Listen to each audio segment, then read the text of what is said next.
Good morning. It was about 20 years ago that Mark Prensky coined a term that we are still trying to free ourselves from, the term of digital natives. The young people who fluidly and fluently could operate digital devices, well, those of us whose hair was beginning to gray and who fumbled as we were trying to upload a photo to a social media site, we were foreigners in cyberland, and we spoke with an awkward and unmistakable accent. The gap widened.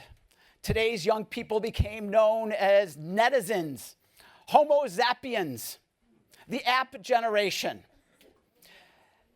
Digital immigrant instructors, Prensky wrote, are struggling to teach a population that speaks an entirely new language. Now, no one would deny that young people operate digital devices almost from birth. I just took a transatlantic flight, going up and down the aisles. You see toddlers still in diapers with their tiny pinkies going across the screen. But we tend to confuse the fluency and fluidity that young people operate digital devices with the sophistication that's required to evaluate the information those devices yield. Now think about it. In other venues, fluency is often accompanied not by sophistication, but by complacency. Think about language. Most of us learn our native language without any formal instruction. But it is not until we have to do battle with, in my own case, French and Spanish verb tables that we get any kind of meta understanding of what English grammar even consists of. It's time to put the digital native business to rest. You're welcome.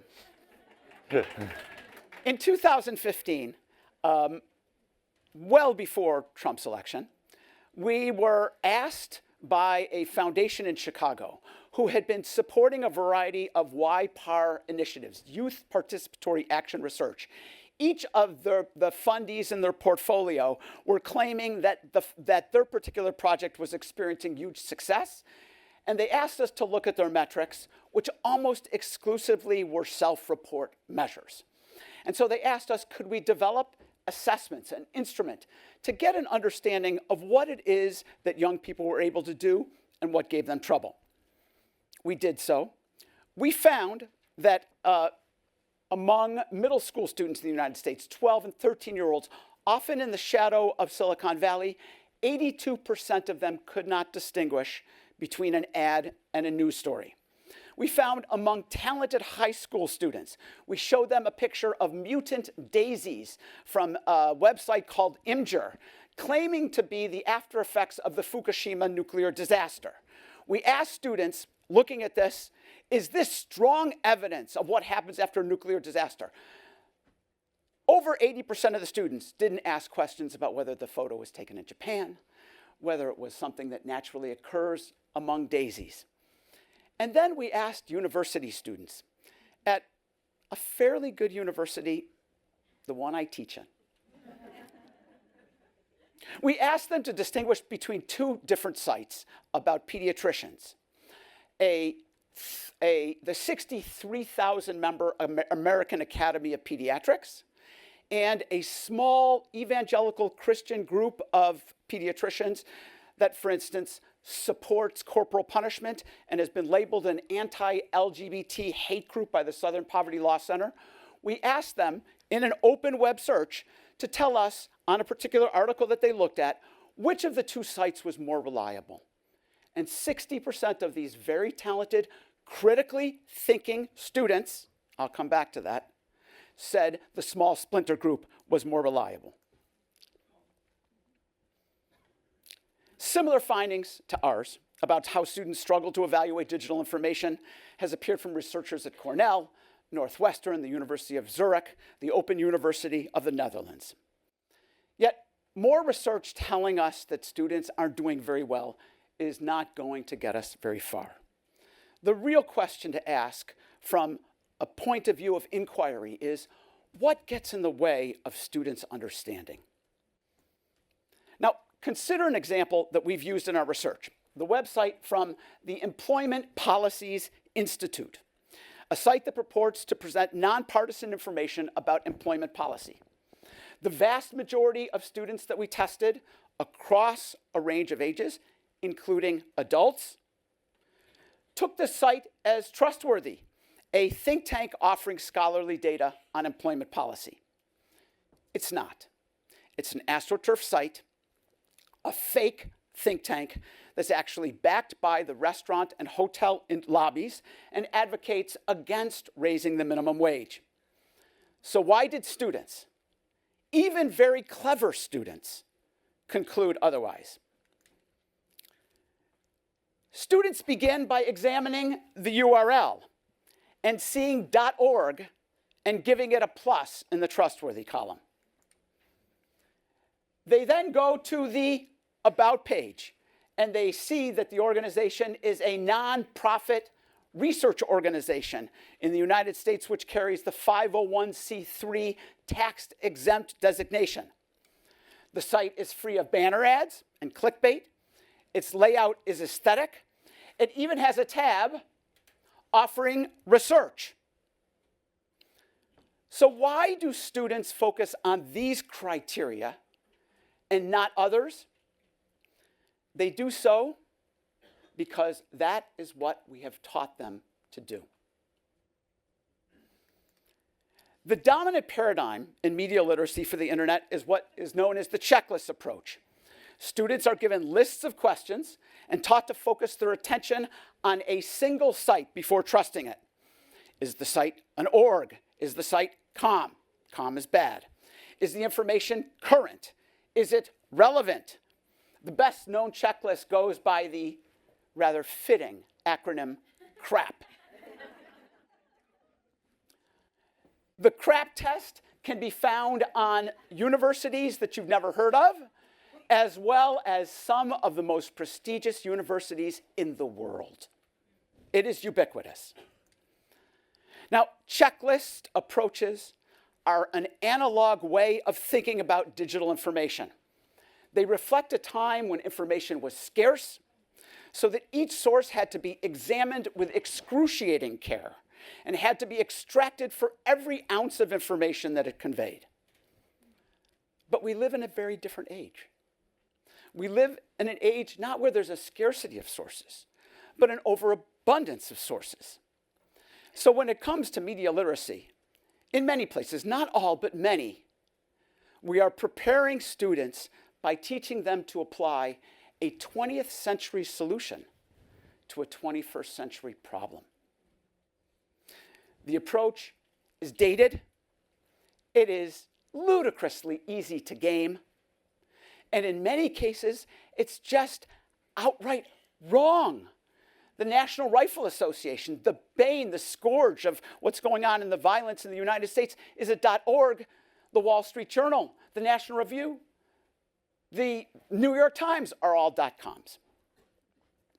But more damning than all of this is that to our knowledge, and we've checked over and over for years now, there is no research that shows that expert fact checkers, experts at quickly and reliably vetting information on the internet, do anything remotely similar to what the checklists recommend.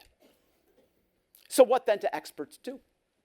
Sitting with Googler Dan Russell in Mountain View, the chief research scientist for search and human happiness, user happiness, I asked this question to Dan, and he told me various stories, and I said, Dan, where can I read about the research? And he said, I don't think there is that research. Riding my bike home from downtown Palo Alto to campus, I thought, because Dan said, maybe you have to go do it, I thought, if I'm so smart, why aren't I rich? So, with Dan's encouragement, we boarded planes to New York City and to Washington, D.C., and this amazing thing happened. I wrote these very nerdy emails to a variety of very prestigious publications thinking that they will be ignored. It was the opposite. No one we wrote to, in fact, the response was completely the opposite. They said, what's taken you so long?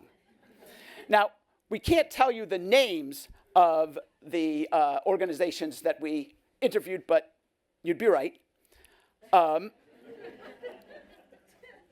And we asked fact checkers to evaluate these sites in real time. So before we do that, let's go to this picture, because this picture is a key to a fundamentally different way of thinking about information in a digital age. In an analog age, we had to focus on a single source. In the digital age, if I were to bring you one strand of this web and say, what is it? You would be flummoxed, because we understand the web, or we understand the relation of any single node in a web by its relationship to the broader web. And that will be the key to everything else both Joel and I say today. So, before I get to fact checkers, let's just look at a couple of very bright Stanford students going back to the same site that I showed you of the Employment Policies Institute. And here's our first clip. Do I show that, or do you? Yeah, okay, great. Okay, I'm going to search the About Us, the Employment Policies. Founded in 1991, the Employment Policies Institute is a nonprofit research organization dedicated to studying public policy issues surrounding employment growth. Particular EPI focuses on issues that affect entry-level employment. Among other issues, EPI research has quantified the impact of new labor costs. So just institute in DC with an NGO. So just very briefly, what do the students do? The students engage in what we call vertical reading. They read the web as an analog source. They use the S pattern. Sometimes they'll click on the About page, but given 10 minutes to evaluate a site, they rarely leave a site. They rely on their innate intelligence and critical thinking to outsmart the web. They privilege the About page. And as this young man at the end says, he concludes that it's an NGO, but never asks the broader question, who's behind the NGO? How do NGOs get established? What else can I learn about this organization? Now consider how a fact checker approached the same website. And what I would like to ask you to do is to set your stopwatch, because you're going to find a clip where this site is shown to him, and I want you to set your stopwatch and actually measure how long it takes him before he leaves this site. Are you ready? Okay. The clip, please.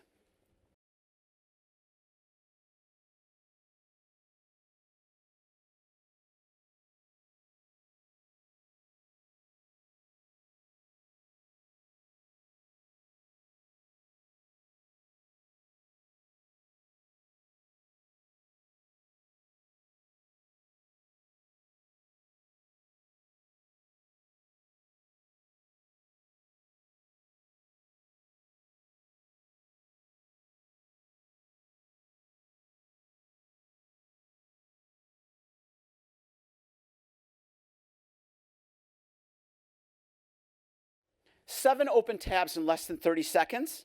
His last is Rick Behrman and the shell game, whatever it was.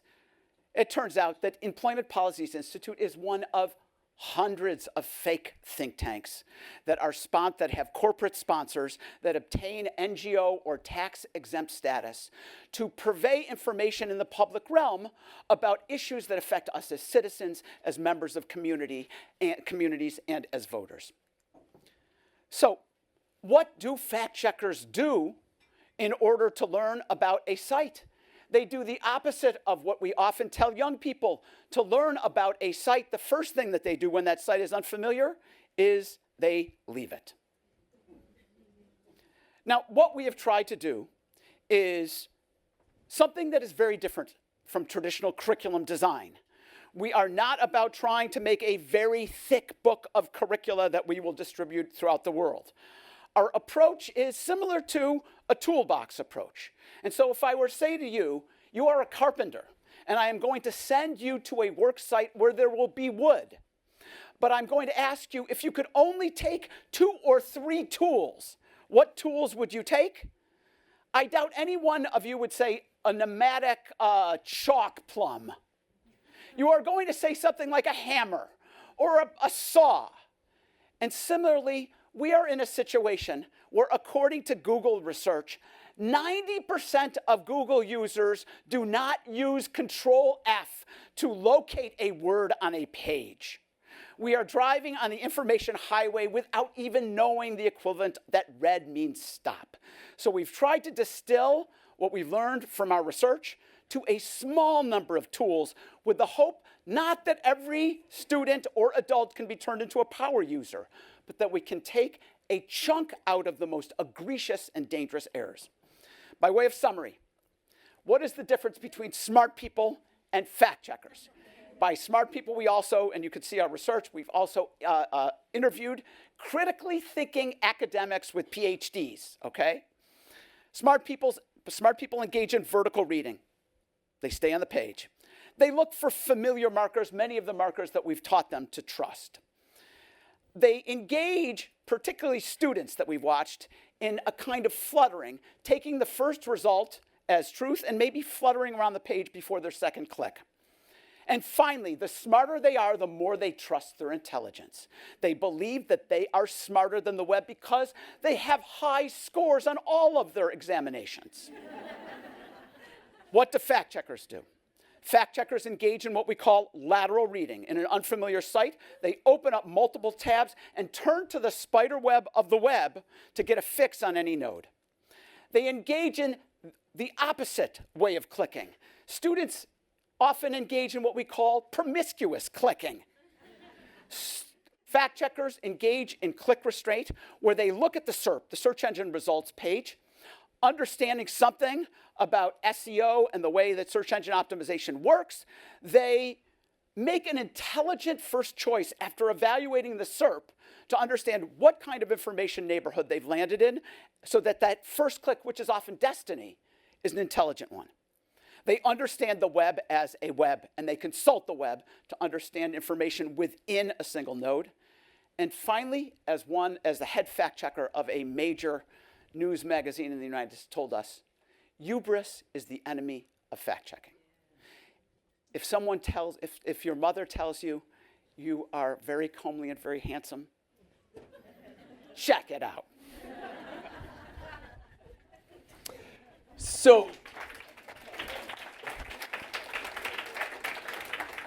we set out to turn these ideas into materials for teachers. As part of Mediawise, a partnership with the Poynter Institute and the Local Media Association in the United States, and supported by Google.org, we've spent the last 18 months developing, piloting, and evaluating new lessons and assessments to help students navigate the web. We call our approach Civic Online reasoning, the ability to search for, evaluate, and verify social and political information online. We emphasize the civic dimensions of this work. Young people turn to the web to make decisions that affect themselves, their communities, and the world. We want to make sure that those decisions are based on trustworthy information. As we observe fact checkers, 3 questions guided their evaluations. The first was, who's behind information? The second, what's the evidence? And then, what do other sources say? And we've constructed these, all of our materials to have these questions at the heart of the curriculum. We've now engaged in a series of research studies to evaluate the materials that we've created. After we piloted lessons and assessments in classrooms across the United States, we evaluated them in 2 sites. One, an agricultural community in California, and the second, a Midwestern city in Nebraska. We provided teachers with professional development workshops, 6 classroom-ready lessons, and ongoing support through video conferences. Teachers videotaped themselves teaching the lessons. We interviewed students and teachers, and more than 1,200 students completed pre- and post-tests. We compared students who received the lessons and completed them to students in a control group. The pre- and post-tests included 7 tasks. One item, which Sam mentioned earlier, asked students whether this anonymously posted image is strong evidence of conditions near Fukushima. In other questions, students did open web searches. In one case, students evaluated a site that was very similar to the Employment Policies Institute. Analysis of those pre and post tests showed that students in the Civic Online reasoning classrooms outperformed their peers. Although we're really pleased with these results, we find the actual changes in student reasoning to be more compelling. We interviewed the same set of students at the beginning and the end of the project. One of the sources that we asked students to evaluate was from this website. It's called the Bipartisan Report.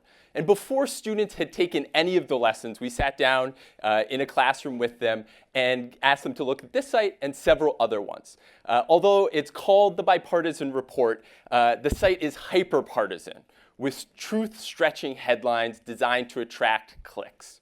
Even the site's owner describes it as, quote, clickbaity. Prominent fact-checking organizations have debunked several stories from the site. What you'll see in the following clip is an 18-year-old student who accepts the site at face value without asking who's behind it, the evidence on which it's based, or its possible bias.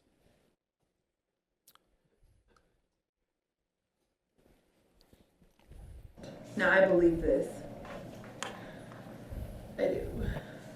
That's very, because of the graph, like, I think like a lot of people that did vote for him in the beginning, now like that he's showing like who he really is, you know.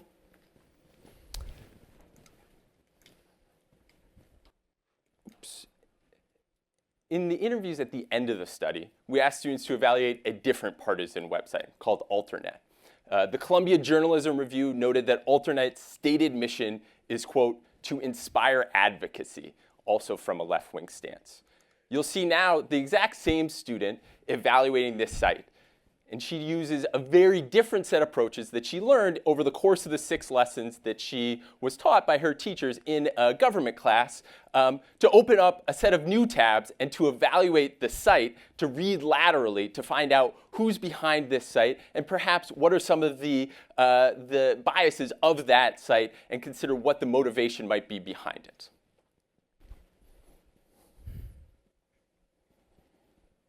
AlterNet is the website. I'm gonna look up it in general and see what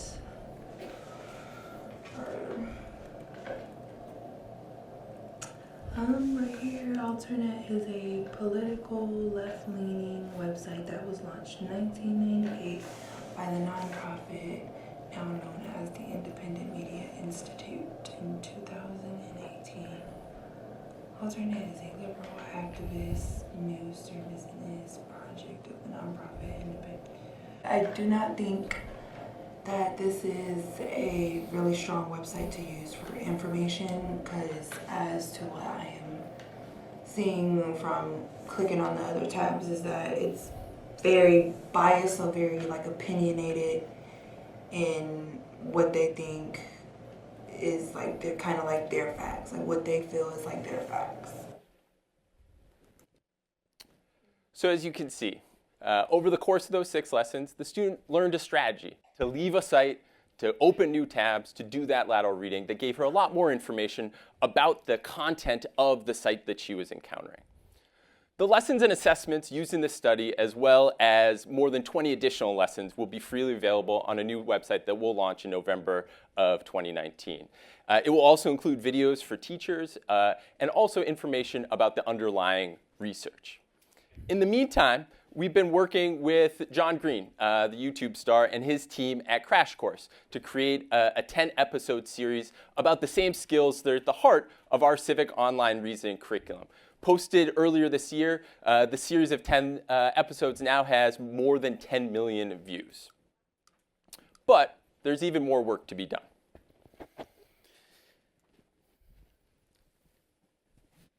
So there are challenges, obviously, ahead of us. Let's just begin to not overwhelm you with 4 of them. First of all, teacher support. New curricula are not created for students. Those of you who know the history of educational reform know that shiny curricula form curricula graveyards that are fun to visit because they're haunted and no one really goes and visits them. Curricula that ultimately affect students are curricula that are very carefully designed for teachers. And here is where we have a particular challenge.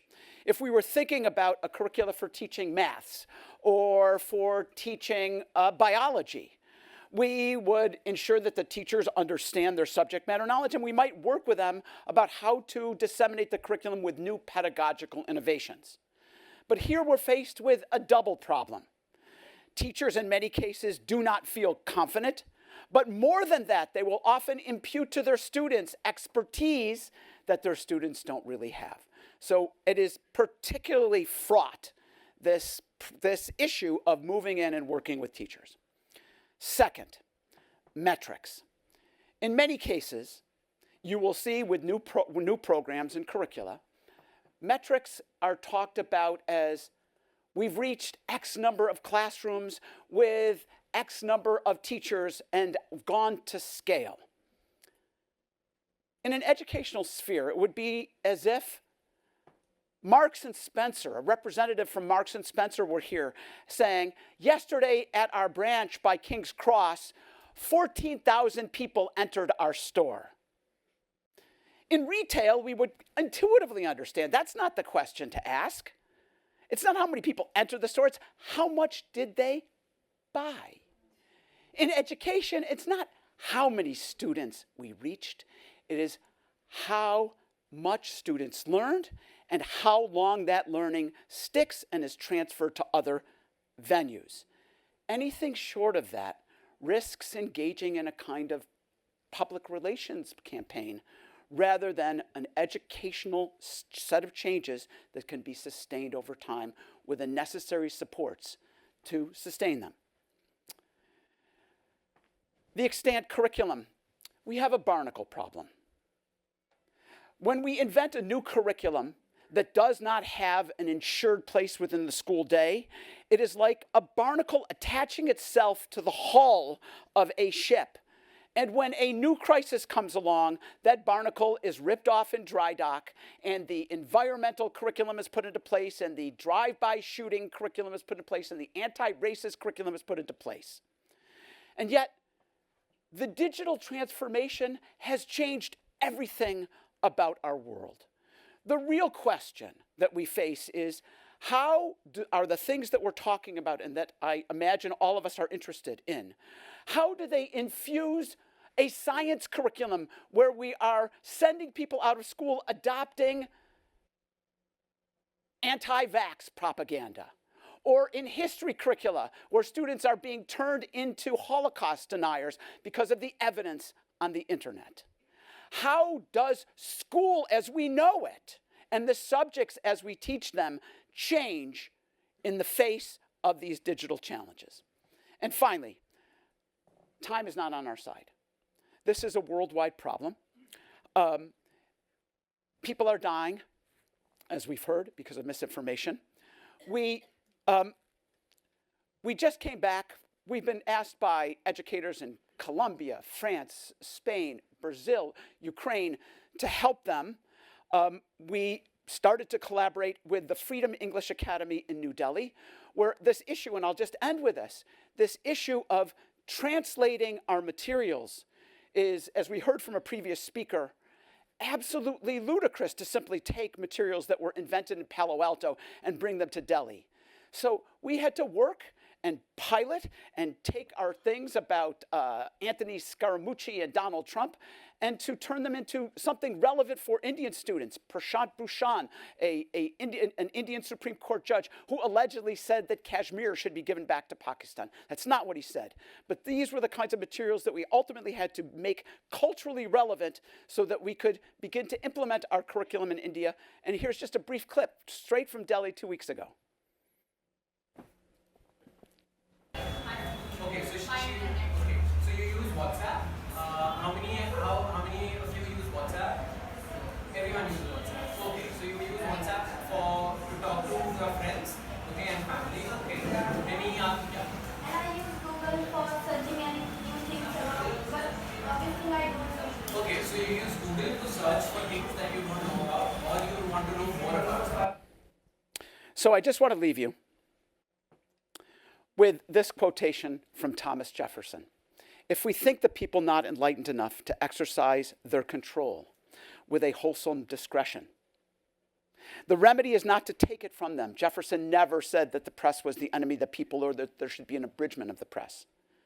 The remedy is not to take it from them, but to inform their discretion by education. But finally, my last word will be from the 16th President of the United States, Abraham Lincoln, who said, "The problem with quotes on the internet is that it's difficult to verify their authenticity." Thank you very much.